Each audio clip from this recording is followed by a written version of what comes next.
Hola mis queridos amigos, les habla el licenciado Julio César Chávez, integrante de Adolescencia Radio.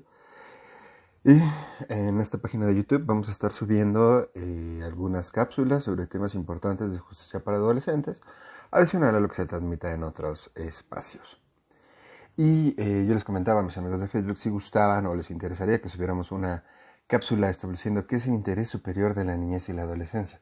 Este tema tan controversial. Primeramente debemos entender al interés superior de la niñez como un principio. Partamos de esa base. Y ya se encontraba en la Convención sobre los Derechos de los Niños de 1989, que fue ratificada por México en 1990. Es decir, ya era parte de nuestro cuerpo de leyes, atendiendo al artículo 133 de la Constitución Política de los Estados Unidos Mexicanos.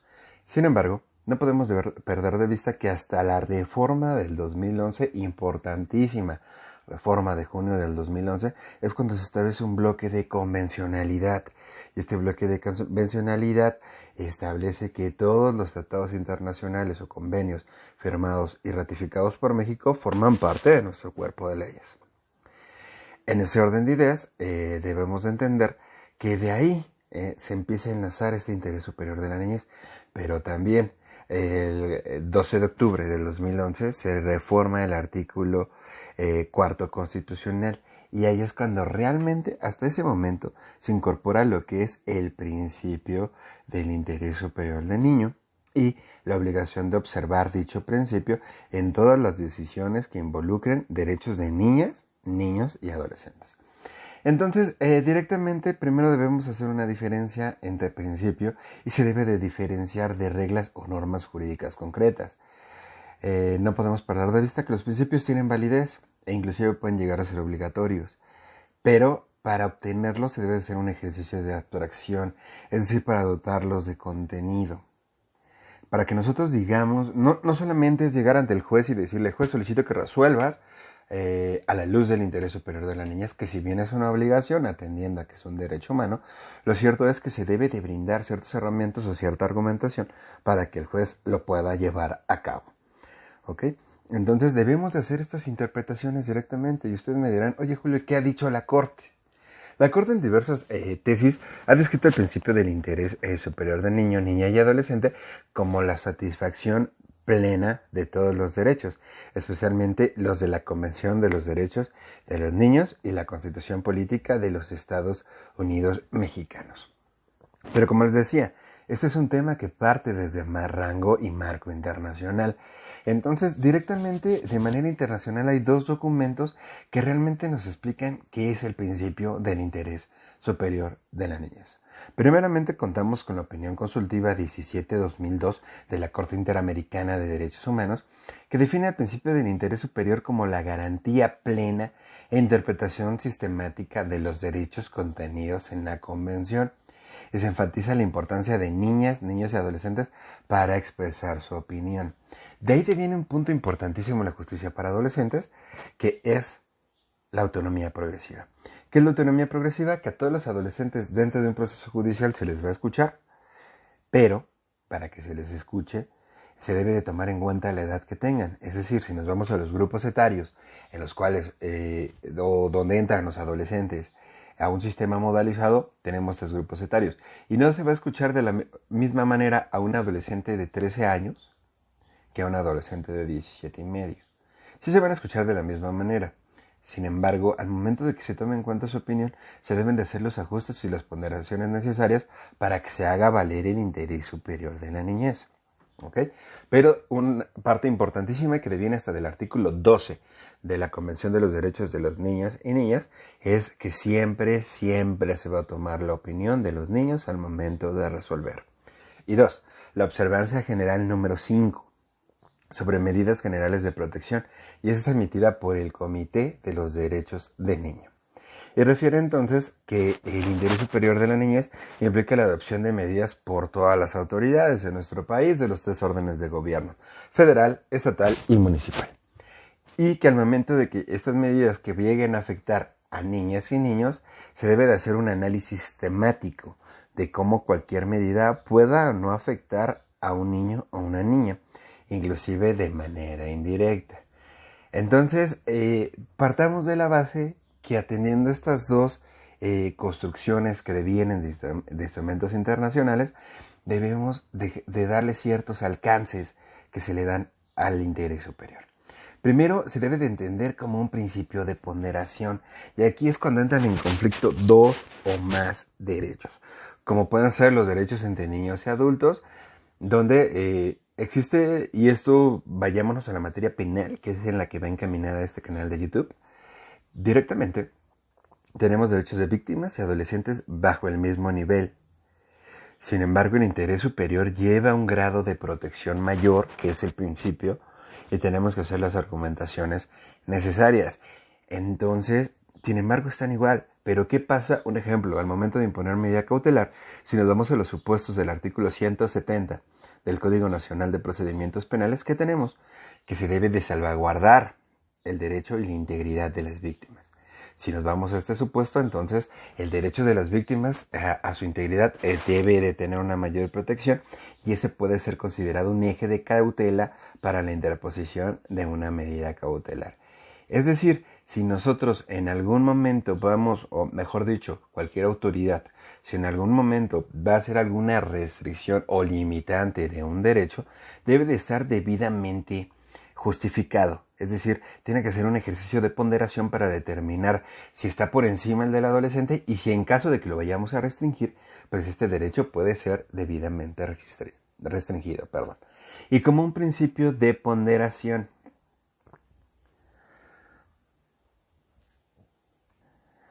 como un principio de elección o determinación. ¿Qué es esto? En los casos que el niño, niña o adolescente no tengan la capacidad de tomar una decisión o dar su consentimiento en algún aspecto que involucra su vida.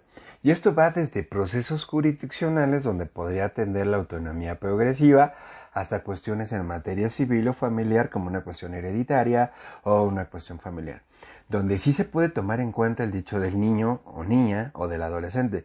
Sin embargo, no es requisito sine qua non para tomar una determinación, porque puede ser que el adolescente no lo quiera hacer. O en un proceso judicial, puede ser que el adolescente no tenga nada que decir respecto a alguna, ejemplo, solicitud de medida cautelar, basándonos en el mismo supuesto. ¿Qué pasaría ahí? El juez no puede decir, bueno, como el adolescente no hizo ninguna manifestación, pues vamos a restringir su derecho. No. El juez, independientemente de todo, debe de tomar una determinación, es decir, va a tomar una elección. Y aquí se debe de tomar la que más favorezca a los niños, niñas y adolescentes. Es decir, partamos de esta base. Igual en cuestiones de políticas públicas, pues directamente diputados y senadores, al momento de tomar algún tipo de decisión, deben de ponderar y tomar en cuenta los derechos de niñas, niños y adolescentes. ¿Por qué? Porque en un proceso legislativo, bien sabemos que si bien los niños y niñas no tienen derecho a votar, sin embargo existe esa representación por parte de las diferentes cámaras o grupos que van a tomar decisiones y que van a legislar sobre ciertas materias, y ellos están obligados a ponderar y a salvaguardar el derecho de los niños. Y como tercer rubro en cuanto a las diferentes vertientes de este principio, de este interés superior de la niñez, tenemos el principio pro hominem. Así es, ese famoso principio pro persona que viene del artículo 1 constitucional y que parte de la base del cuarteto de obligaciones de derechos humanos del artículo 1 constitucional. Promover, proteger, garantizar y reparar en relación a los principios de universalidad, interdependencia, indivisibilidad y progresividad.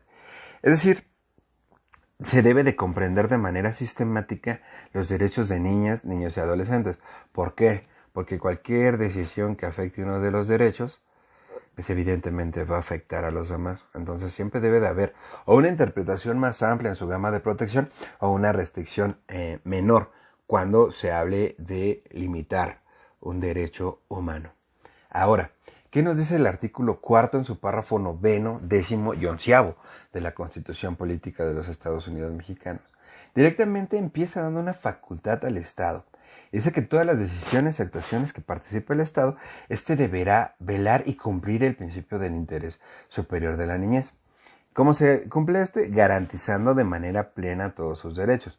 Entonces todas las políticas públicas, todo lo que haga el Estado debe de ir ligado a que se hagan valer estos derechos y se garanticen de mejor manera.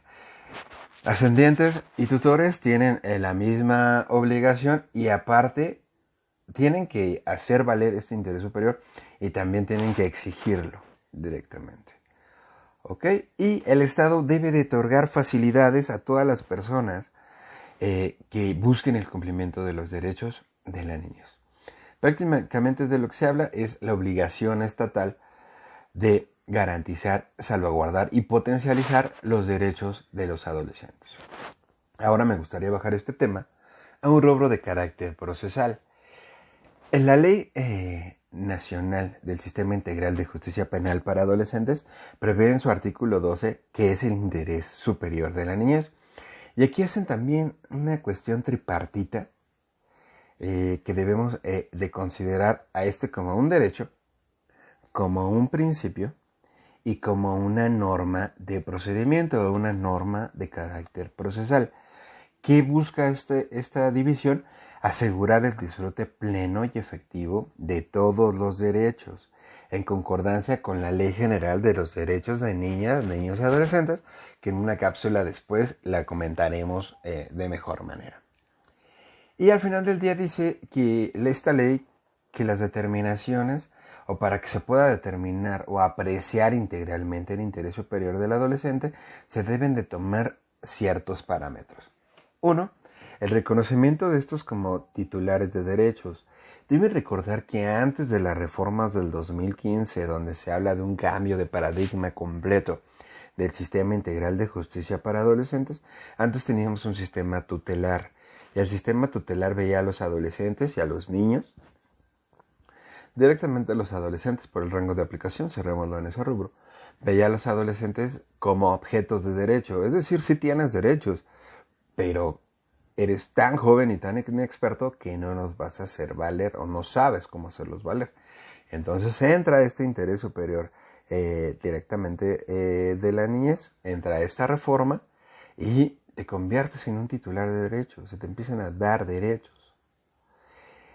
y tú los puedes hacer valer. Un punto importantísimo lo que decíamos, cuando se puede expresar opiniones delante de audiencias, estás haciendo valer un derecho. Estás haciendo valer hasta derechos de defensa material. Y ahí entramos al punto 2, la opinión de la persona adolescente. Es decir, ¿qué opinión va a tener el adolescente sobre todas las etapas procedimentales? Si hablamos, un ejemplo, de la audiencia de control de detención, desde que se califica de legal la detención, se le formó la imputación, vinculación a proceso, medida cautelar y hasta el plazo de investigación complementaria, en todos esos actos procesales, antes de tomar una decisión o determinación, el juez va a escuchar al adolescente. Lo va a tomar en cuenta, le va a permitir que dé esas opiniones. ¿Para qué? Pues para que el adolescente tenga medios suficientes para hacer valer o dar a conocer lo que él quiere decir. Tercero, condiciones sociales, familiares, individuales de la persona adolescente. Es decir, debemos entender a factores endógenos y exógenos del adolescente. Entendiendo factores endógenos, circunstancias internas del adolescente que lo hayan llevado a tener un conflicto con la autoridad penal. Es decir, ¿por qué tenemos un adolescente con un roce penal? ¿Por qué está aquí? Pero también debemos de entender condiciones familiares, es decir, exógenas, la familia y la sociedad que recubren al adolescente. Son elementos que se deben de tomar en cuenta al momento de tomar una determinación. 4. Derechos y garantías de la persona adolescente y su responsabilidad. Todos los derechos que tienen los adultos los van a tener los adolescentes. Eso es un hecho. Y las garantías son estas maneras de protección que se dan para proteger estos derechos. Y la responsabilidad. Aquí, ya en la Ley Nacional del Sistema Integral de Justicia Penal para Adolescentes, se habla de que los adolescentes pueden tener una responsabilidad de carácter penal. Y también eso se va a tomar en cuenta al momento de tomar una determinación. 5. El interés público, los derechos de las personas y de las personas adolescentes.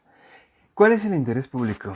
Si nos vamos al artículo 1 de la Ley Nacional, que nos establecen que es una ley de orden público, que nos dicen que lo que buscan es que todas las personas que cometan delitos de 12 a 18 años o menos de 18 deben de atender o ser atendidas en un sistema modalizado que lo que busca es dar herramientas ¿Para qué? Para lo que los adolescentes puedan ser reinsertados de manera social, de manera familiar, a sus grupos más cercanos y así extrapolarlo a la sociedad. ¿Ok? Pero también lo que se busca es que solamente sean adolescentes. No se busca que beneficiar a terceras personas de este roce con la ley penal, sino solamente a los adolescentes. Y también se velan por los derechos de las demás personas, directamente de las víctimas, hablando de un sistema penal, o de todas las personas que tengan que ver con el hecho que nos ocupa. Como sexto punto tenemos los efectos o consecuencias que la decisión que se adopte pueda tener en el futuro de la persona adolescente. Y aquí es un rubro importantísimo. ¿Por qué? Porque nuestros adolescentes al momento de que toman o hay una determinación que recae sobre ellos, evidentemente va a impactar. Véanlo desde el punto de vista de una medida cautelar de internamiento. ¿Creen que esto no pueda verse ligado al adolescente? ¿Creen que no puede existir una afectación? Evidentemente la puede existir, evidentemente la puede haber y va a afectar al adolescente. Entonces lo que se busca es también mitigar estos efectos o estas consecuencias. Por eso la ley maneja un principio que se conoce como principio de igualdad sustantiva. El principio de igualdad sustantiva da tablas. ¿Para qué? Para que los derechos del adolescente, aunque esté interno, pueda hacerlos valer. Es decir, también que sean tomados en cuenta, también que sean considerados y que se le den todas las herramientas para que el derecho, un ejemplo, a la educación, que tenía fuera, también lo tenga en comunidad. O a la salud, que si lo tenía fuera, también lo debe tener en la comunidad. Entonces, al momento se debe de velar por esos efectos, verificar esos efectos y consecuencias y velar porque sean los menores y los del menor tiempo posible. Y como último punto, la colaboración de las partes intervinientes para garantizar un desarrollo integral e integridad personal. Cuando hablamos de especialización, que también será una cápsula que sacaremos más adelante, parte de la especialización es verificar por qué nuestro adolescente se ve en roce con el conflicto o con un conflicto de naturaleza penal. ¿Qué es lo que buscamos entonces? Que todas las partes que participamos como partes procesales, independientemente seamos asesoría jurídica, ministerios públicos o defensores, lo que estamos buscando es garantizar un desarrollo pleno del adolescente. Recuerden que si estamos en un sistema modalizado es porque la corteza frontal del adolescente no se encuentra plenamente desarrollada. Y en ese orden de ideas, el adolescente todavía no está apto, todavía no tiene una cuestión, no tiene una personalidad, solo rasgos de personalidad que lo pueden llevar a tomar ciertas decisiones. Entonces, también se busca eso, darle herramientas al adolescente y buscar un desarrollo integral y una integridad personal. Es decir, darle diferentes herramientas para que el adolescente pueda reintegrarse a su familia y a la sociedad. Recuerden, la comunidad no solamente da cuestiones educativas, da talleres sociales, da cuestiones culturales.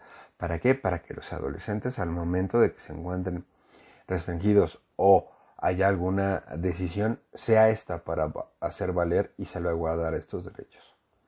Como último punto, en todas las resoluciones que emitan los órganos jurisdiccionales debe de quedar patente cómo se hizo valer el interés superior y la importancia que se ha tomado o no al momento de tomar una resolución, ya sea administrativa o judicial.